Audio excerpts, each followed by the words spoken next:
And now, God, open my mouth so that I can speak. Open our ears so that we can hear, and open our hearts so that we can change by your power and through your grace. Amen. Please be seated.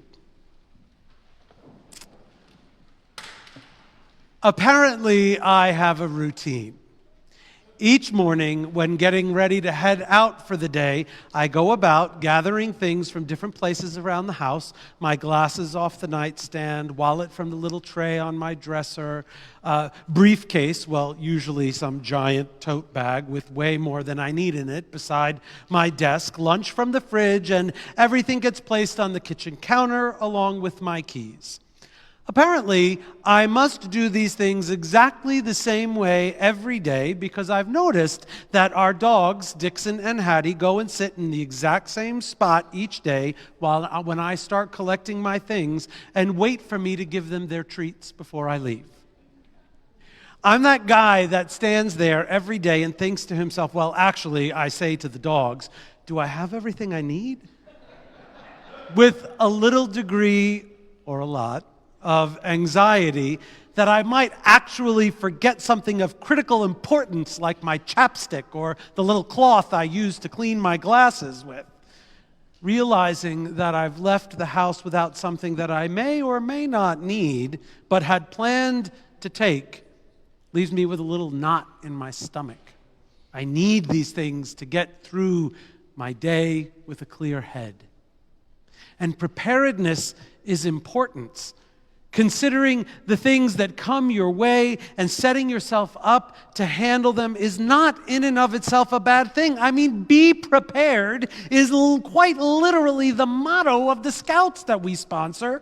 So there has to be something there, right? But being prepared and feeling like you need a lot of stuff to get through the day are two totally different things. When I read that Jesus sent everyone out in our gospel today, telling them not to carry a purse or a bag, it seemed like he was speaking some language I'd never heard before. How could they go on a journey like this with nothing? No snacks, no extra sweater in case it gets chilly, no iPhone with GPS and instant access to the entire internet, not to mention social media. I mean, are they even doing anything if it doesn't end up getting posted somewhere? Not even sandals for their feet. I can't even get from Bouquet Canyon to Orchard Village Road without carrying what amounts to a weekend bag. How are these people going to survive? It sounds like pure madness to me. But I'm pretty sure that Jesus is wiser than I am, so there must be something here. There must be some reason that he would send these people out on such an important journey like lambs into the midst of wolves with nothing at all to help them take care of themselves.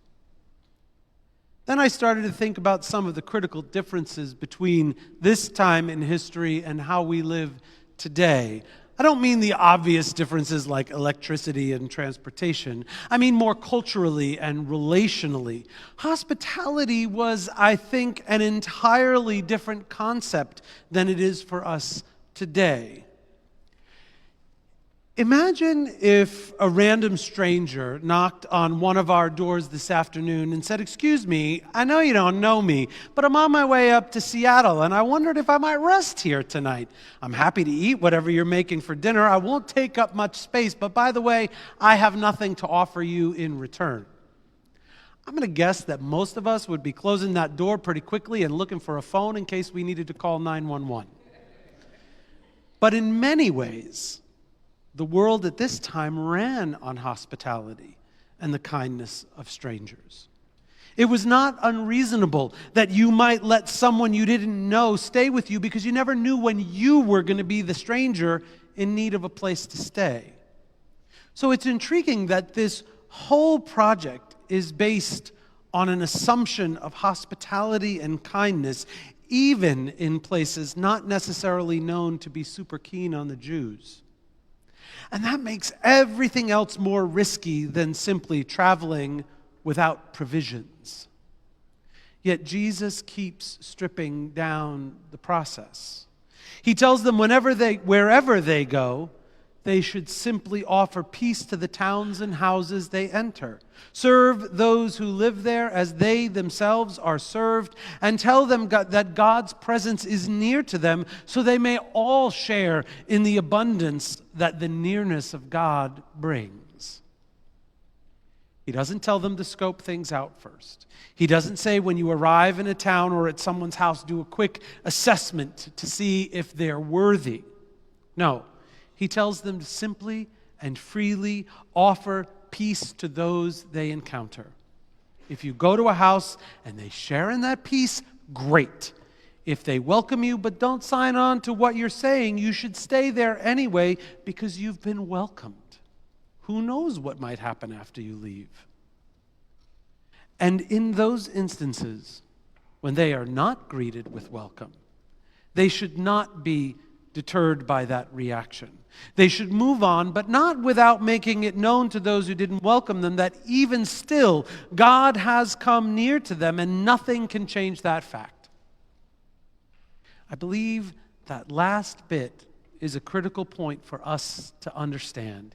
Even though he goes on to tell them that those who reject them reject him, and therefore also the one who sent him, he's also careful to remind them that God's presence has come near to everyone, and not just the believers. He understood that not everyone would be ready to accept the kind of change that God was working in the world through him, but it didn't change the fact that it was happening.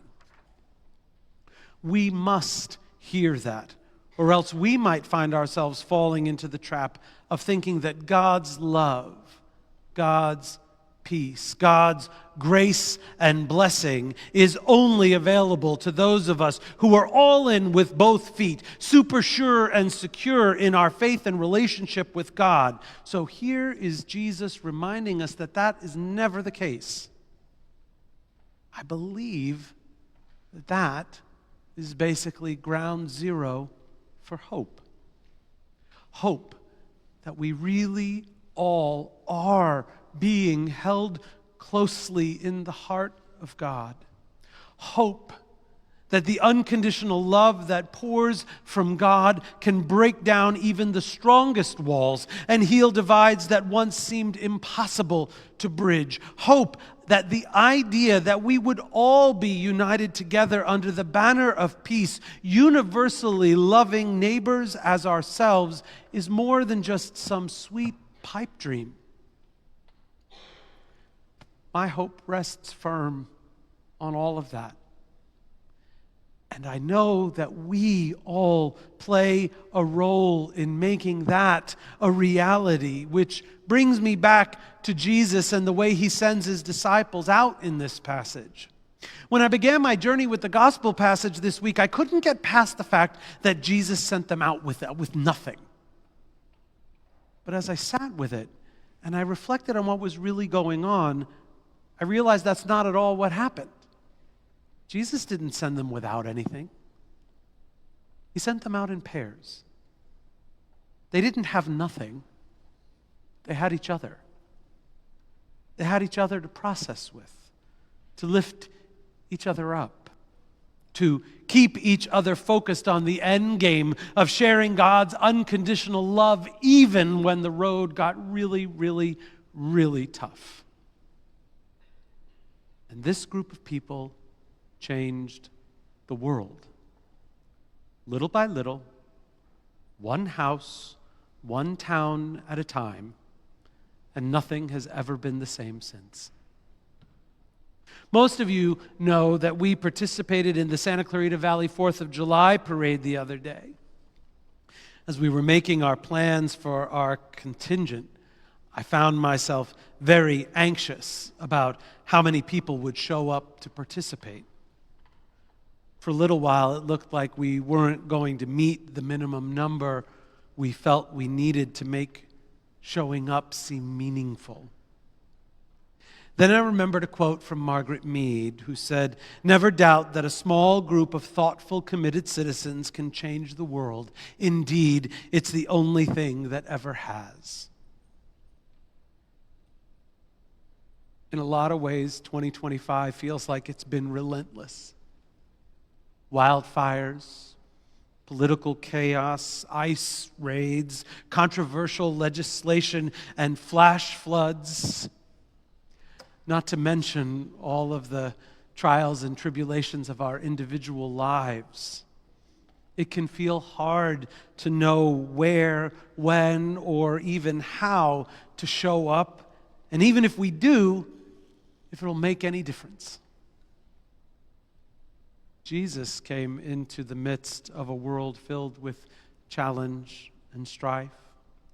And he sent out a group of 70 people broken down into pairs, into towns and cities they weren't sure would want them there, putting his faith in them, that their faith in him and in the God that created them would change lives.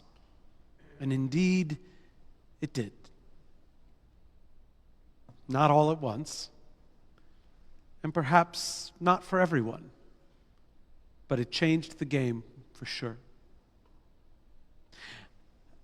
After my earlier talk of hope, I don't like saying, but I know that it's true, that there are many among us who are struggling to find reasons to feel hopeful these days.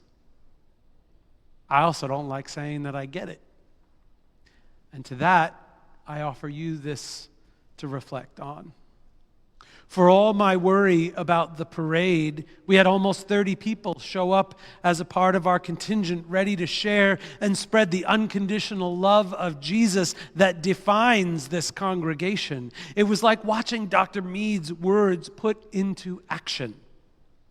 It was a powerful reminder of who the church actually is. Sometimes we become overshadowed by the presence of the institution, that it's really easy to feel like our own contributions don't make much difference. But the truth is, it starts with us. Little us, right here in this room or on this live stream right now. No special tools, no big displays of power or might, just our hearts and a genuine drive to love one another. It's that drive to love one another that compels us to welcome the stranger wherever they come from, to feed the hungry, both literally and spiritually, and to stand up for the oppressed because we have a voice. And we do it because of the love and out of the abundance that God has lavished on us.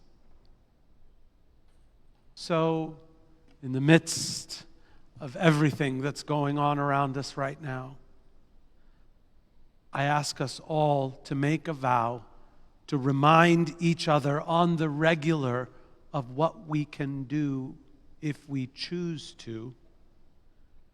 Because if 70 people in the first century with no iPhones or social media can change the world, then just think about what the good people of St. Stephen's, Santa Clarita can do now. Amen.